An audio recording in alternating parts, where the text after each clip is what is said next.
Iowa-Oregon State matchup. Probably the biggest duel of the weekend, or at least one where we learn the most, because the Hawks have almost an entirely new lineup than they did last year, and they came away with the victory. But also a shout-out to Oregon State and their fans and their staff, as they were very hospitable and had a great environment there in Go Coliseum. Yeah, it definitely popped on just on the stream, too. Just watching it live, you could tell it was a good atmosphere. Connor posted the clip of Terry and the fans getting after it. It looked like everyone was fired up and excited and having a lot of fun. But, yeah, when you think about it, Iowa, is Caliendo the only guy that's back and at the same weight from last year? So you got one guy from last year. I guess Keeter, but he obviously wasn't their starter. Yeah, right. Postseason. So it is a very new look Iowa team. And I thought Oregon State wrestled really tough. Thought Iowa in spots looked really good. I think we haven't talked since we got back here. I kind of want to start when we talk about Oregon State, Iowa, the Nelson Brands Gabe Arnold situation, because we haven't had a show where we've discussed because in the lead up, there's been speculation like who's going to go where, and we didn't really know. And now Nelson wrestles at 174, Gabe at 184. Vibes on the ground. Do you feel like that's going to be the lineup for Iowa? Yeah, I do. At least, media day, Gabe said he didn't rule out the possibility of dropping back down to 174 eventually, but it seems like this is going to be their weight unless something changes. Yeah. Something changes, as in Nelson starts to struggle at 74, or the weight becomes a thing for him. It's got to be a pull for him. Yeah, you would think. But I think it's a pull for Gabe, too, a little bit. I think both of those guys, if they could, would have a 179 weight class or something like that. But it seems like this is what is going to be the situation moving forward. Iowa's not really a team that I feel like in the past has played the descend game very often.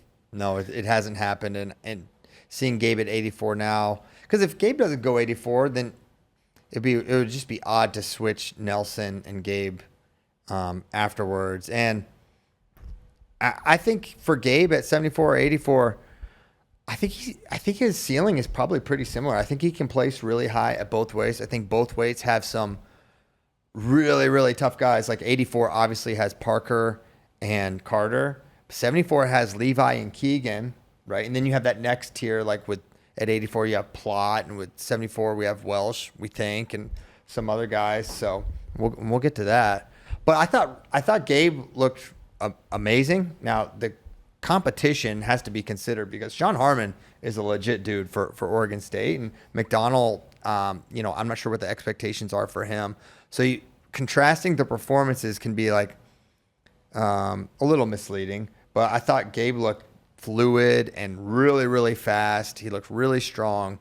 I think he's going to have a really nice year, whatever weight he goes. And you also have to remember, for Nelson, this is his first time down at 74 in a long time, because I think he did some freestyle, but I think it was up like at 86. He did Last Chance. I think it was at 86 kilos. Mm-hmm. So first time down in over a year, I believe, against a pretty tough guy. So you don't want to overreact to a match that he still won, and he grinded it out. And Nelson is a guy who, when push comes to shove, like he can just, it may be an ugly way to win, but it's a win. He gets his hand raised. So, I think that is super notable, though, that's the opening lineup for them.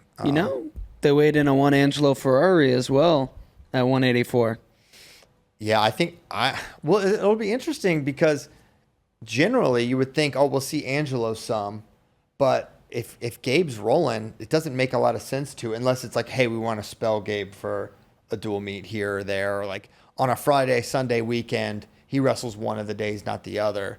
But I wonder if we will see him in anything other than opens. But obviously, you want to see weighing him in week one. You got to think we'll at least see him. Yeah, for a couple of duels.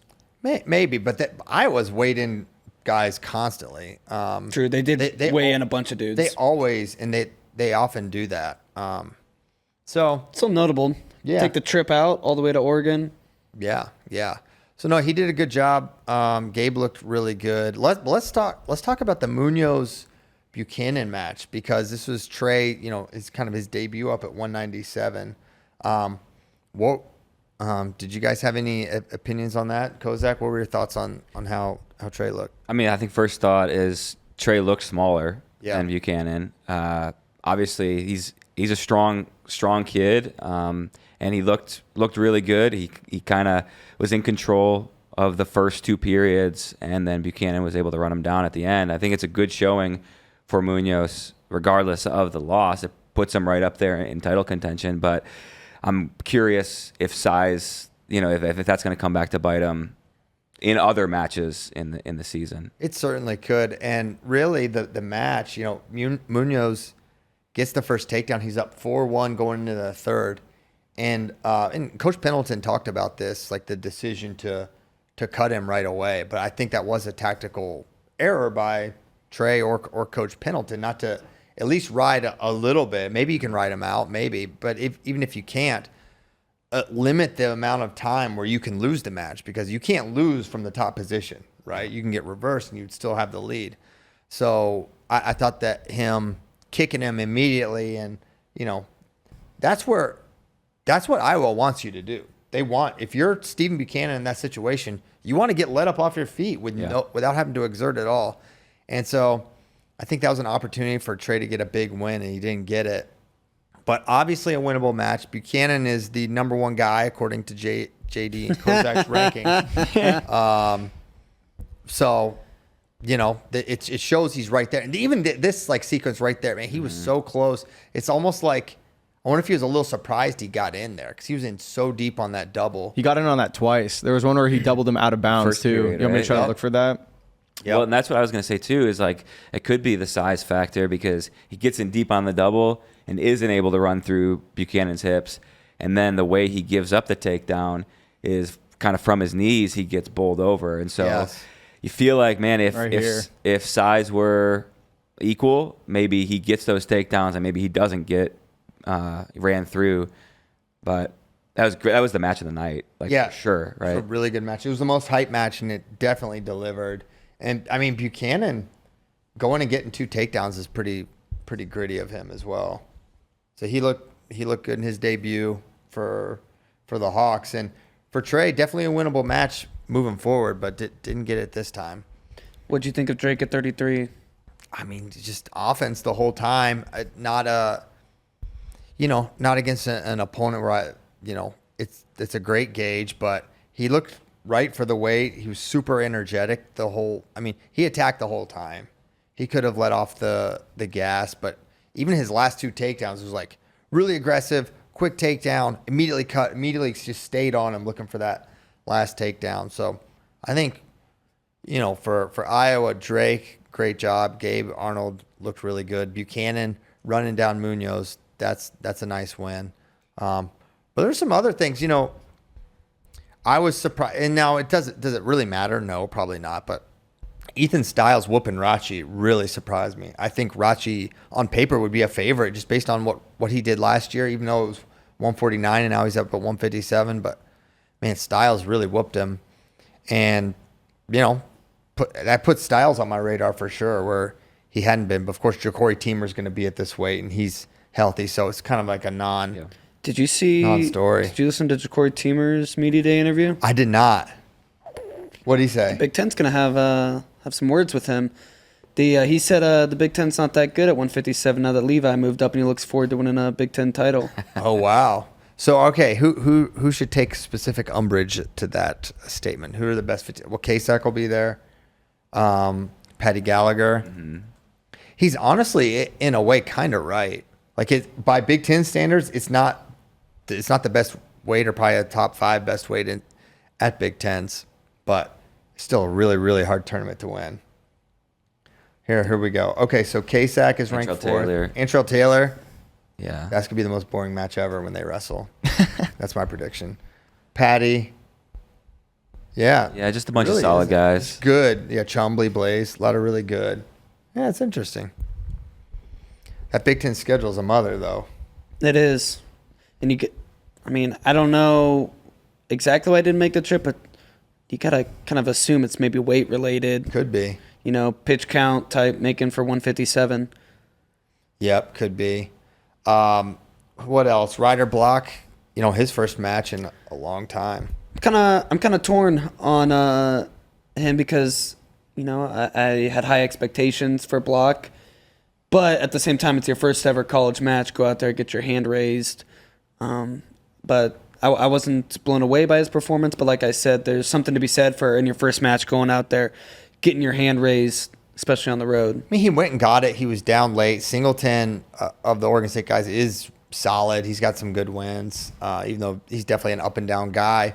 But Singleton had it to win, and he went and took it. So I think as far as if it's a pass-fail thing, he passed the test. But yeah, I mean, more to come. I thought he looked big too. I'm curious. A little bit, yeah. He's long, tall. I'm curious how the pool will affect him. I did not expect heavyweight to be that close. No. Well, if you said heavyweight's close and Oregon State Iowa, I'd be like, oh yeah, Aiden Natal versus Ben Keeter, but it was Mauer. I like Iowa Mauer. and Iowa crime, baby. Oh, he's from Iowa also. Yeah, Glenwood. Wow, Glenwood, home of the Fighting Woods. Tree Forests. Rams or Lions? Rams, I think. So yeah, I mean, Southwest Iowa. So what I thought initially, I was like, oh man, Ben got a little tired here. I guess that was what surprised me. This guy got in deep. Holy cow. Yeah, it was honestly a nice recovery by Keeter. Yeah, he's. So I was a little surprised how tired he got, but could be something to do with putting on 20 pounds. That's what I was thinking. I mean, David, when he initially went up to 86, he had a little hard time adjusting to the extra weight. So it could be just an adjustment for Ben. You know what he weighed in at, Keeter? 33, I believe. Okay. 133. Wow. 133, yeah. They bumped him up. That's still not that big. No. But he gained like 20 pounds, evidently. Huh. I think he said in his media day interview he tipped the scales at 238. Oh, he got as big as 238? Yeah, I think so. But I think he weighed in at like 33. Yeah. So you wonder, compared to 213-ish last year is what he said. Yeah, you wonder by NCAAs if he kind of slims down even. We're just going through a whole season of practice. And it could be better for him. You never know. But yeah, no, good. Solid job. You don't want to look into, and weird stuff happens in the first matches of the year as well.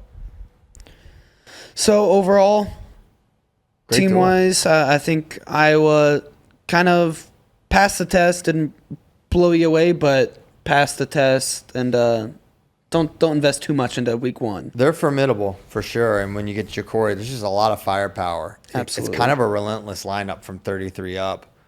Block's more of is unknown, but Drake, Parco, Ja'Cory, Caliendo looked like just a stud. I expect to see Peterson probably at 25. I don't know about postseason, but that's going to be a this guy situation vying for the spot probably for the year. Cruz does some things well, but he's got some holes that are going to make it really tough for him to get to the tournament. Peterson was there and did weigh in. He weighed in at 25. Mm-hmm. Yeah, he'll get opportunities for sure. They're not gonna. JD, I got a question for you. Yeah. When me and Kozak visited Oregon State a couple of years ago, I was surprised to find out how they're able to really sell out their duels, and what you think about wrestling community, you don't really think Oregon as the first state that comes to mind.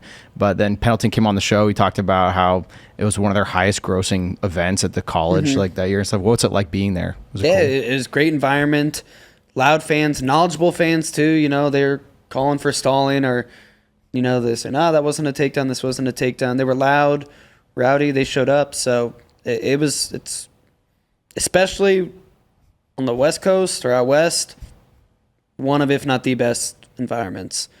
The guy who's commentating with you said they're trying to build a West Carver or something. Yeah. I will say, pull up my tweet. Did y'all see this? The Gable tattoo? Yeah. Was it a calf tat? Iowa wrestling's different because that's an Oregon guy. Dang. Oh my gosh, wow. I didn't see this. Pull that up. Look at this guy. Yeah. That's a powerful calf. He's got the Gable statue tattooed on his calf.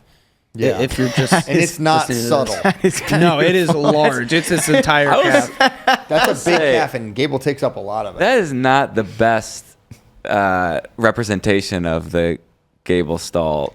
It's Yeah. better than the statue of Howard. That's Of it. Dwayne Wade. Dwayne Wade. What did I say? Howard? What Do am you I think saying? Dwight bro? Howard? Is that, I guess I don't know, bro. I'm not good at sports. That's Grady. He's an avid listener. So shout What's out to his him, name? Grady. Grady. Sorry, Grady. Sorry, I had criticized your tattoo, but